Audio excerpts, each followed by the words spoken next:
สวัสดีครับเราก็มาพบกันอีกเช่นเคยนะครับกับเกม Soul Knight Prequel สำหรับคลิปนี้นะครับก็เป็นการอัปเดตนะครับตัวละคร Ranger นะครับของซีซั่น8เมื่อเราเลเวล60แล้วนะครับเราควรจะทำอะไรต่อไปนะครับเดี๋ยวเราไปรับชมในคลิปนี้กันได้เลยนะครับและเมื่อเรานะครับเลเวล60แล้วนะครับอันดับแรกที่เราควรจะทำนั้นนะครับก็คือการมาอัพสกิลนั่นเองนะครับเราก็มาที่ทักษะนะครับอันนี้จะเป็นตัวอย่างนะครับการอัพสกิลของผมนะครับเพื่อนๆก็สามารถอัพสกิลตามนี้ได้เลยนะครับก็จะเป็นตัวอย่างในช่วงกลางเกมนะครับของอาชีพเรนเจอร์เราควรจะอัพแบบนี้ไปก่อนนะครับในส่วนการใส่สเปคนะครับสอนกระจายนะครับจะใส่สเปค4สกิลนี้นะครับก็สามารถใส่4สกิลนี้นะครับตามผมได้เลย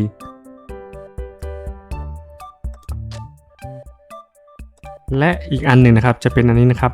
ลีโอนานะครับก็จะใส่สเปคตามนี้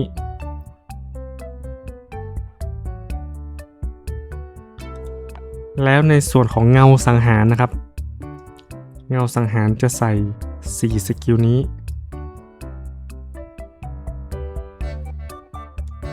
นอกนั้นก็ไม่มีอะไรนะครับก็จะใส่หลักๆแค่ประมาณ3สกิลนี้เท่านั้นหรือถ้าใครนะครับเล่นเป็นสายกงจักรนะครับเดี๋ยวก็จะทำคลิปแยกอีกทีนึงนะครับว่าสายนี้บิวยังไงนะครับตอนนี้เราเล่นเป็นสายอันนี้ไปก่อนนะครับเอาไว้เล่นในกลางเกมนะครับเดี๋ยวท้ายเกมเราอาจจะต้องเปลี่ยนอีกสายหนึ่งแต่สำหรับสายนี้นะครับเท่าที่ผมทดลองมานะครับจากสายนี้นะครับก็สามารถนะครับดันหอวาไปได้200กว่าชั้นแล้วนะครับก็ถือว่าเก็บเลเวลนะครับผ่านด่านเก็บของในช่วงกลางเกมได้เป็นอย่างดีเลยนะครับมันเล่นง่ายมากนะครับเพียงแค่เรากดสกิลตัวนี้นะครับลูกศรกระจายแค่สกิลเดียวเท่านั้นก็สามารถกำจัดมอนได้แล้วและในส่วนต่อไปนะครับที่เราควรจะไปเซตนะครับก็คือวิญญาณศักดิ์สิทธิ์นะครับในส่วนวิญญาณศักดิ์สิทธิ์ของสายนี้นะครับจะเป็น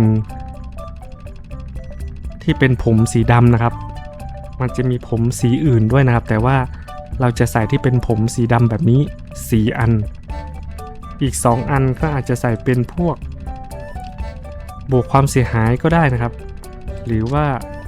จะใส่เป็นลดคูลดาวน์แบบนี้ก็ได้อันนี้ขอแค่นะครับมีแค่4อันนี้ให้มันสามารถปล่อยสกิล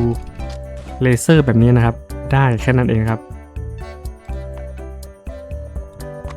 เดี๋ยวผมจะออกไป1อันนะครับ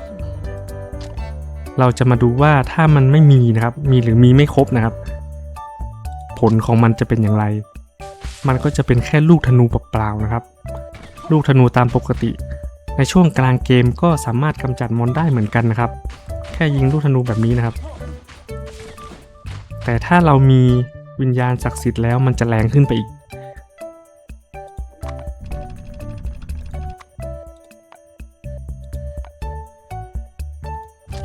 มันจะแรงต่างกันเยอะมากนะครับเราสามารถดันหอวาหรือว่าลง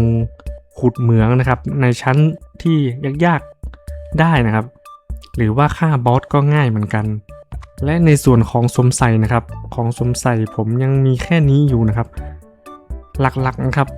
ในส่วนอุปกรณ์อื่นเรามีอะไรนะครับใส่ไปก่อน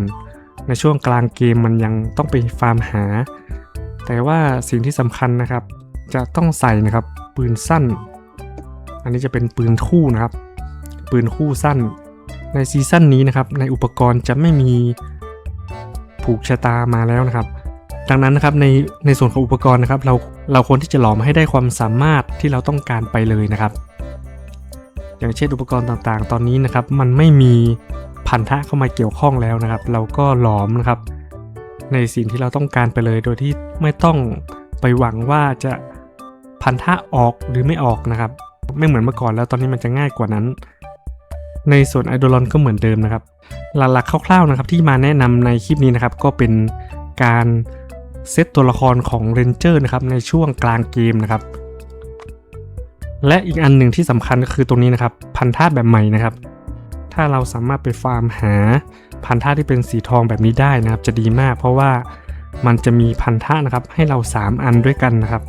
คือใส่อันเดียวนะครับจะได้ไปเลย3อันนะครับถ้าเรามาดูภาพรวมนะครับมันจะมีพันธะที่ค่อนข้างที่จะเยอะกว่าที่เราฟาร์มในขั้นต่ำนะครับที่มันมีพันธะน้อยถ้าเราใส่แบบสีทองหลายๆอันนะครับถ้าเราใส่สีทองแบบนี้หลายๆอันเราก็จะได้พันธะหลายๆอันยังไงก็ลองไปฟาร์มไอตัวพันธะแบบนี้นะครับแล้วเดี๋ยวในเรื่องของการประสานเดี๋ยวจะแนะนำไปอีกทีหนึ่งนะครับเบื้องต้นเราควรจะฟาร์มให้ได้พันธะที่เราต้องการนะครับในสายอาชีพนี้นะครับของเรนเจอร์ในสายเขาเรียกว่าคล้ายๆกับลำแสงนะครับผมเรียกว่าสายลำแสงก็แล้วกันมันจะเป็นลำแสงช็อตไปช็อตมาแบบนี้นะครับเราควรที่จะมีนะครับหลายนัดนี่ไม่ต้องมีเยอะก็ได้นะครับเพราะว่า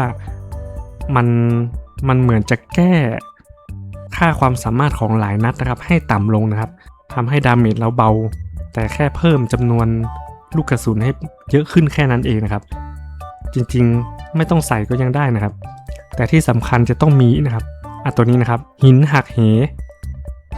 มันก็คือไอเด้งกลับสมัยเมื่อก่อนเขาเรียกว่าเด้งกลับนะครับตอนนี้มันเป็นหินหักเหไอตัวนี้ดีนะครับไอตัวนี้ช่วยในการทำให้ลำแสงมันเด้งไปเด้งมาหลายๆครั้งนะครับและอีกอันหนึ่งนะครับก็จะเป็นลูกศรชั้นดีอันนี้นะครับลูกศรชั้นดีอันนี้ก็ถือว่าดีเหมือนกันครับเพิ่มดาเมจให้กับลำแสงได้ค่อนข้างที่จะเยอะหรือไม่ก็กระสุนหนักนะครับแล้วมันจะมีอีกอันหนึ่งนะครับที่เป็นลำแสงนะครับตอนนี้ผมยังไม่ได้หลักๆนะครับมีแค่นี้เองนะครับแต่ดาเมจก็ถึงหลัก B ได้แล้วนะครับยังไงก็ลองเอาไปปรับใช้กันดูนะครับเดี๋ยวถ้ามีการอัปเดตตัวละครเพิ่มขึ้นนะเพิ่มเติมนะครับเดี๋ยวผมจะมาอัปเดตให้อีกทีหนึ่งนะครับว่าเรนเจอร์นะครับในช่วงท้ายเกมนะครับจะมีการเซตค่าอย่างไรกันบ้างนะครับสำหรับคลิปนี้นะครับต้องขอตัวลาไปก่อนนะครับก็ไว้มาพบกันใหม่นะครับในคลิปหน้าจะเป็นอย่างไรนั้นครับรอติดตามชมกันได้เลยนะครับสวัสดีครับ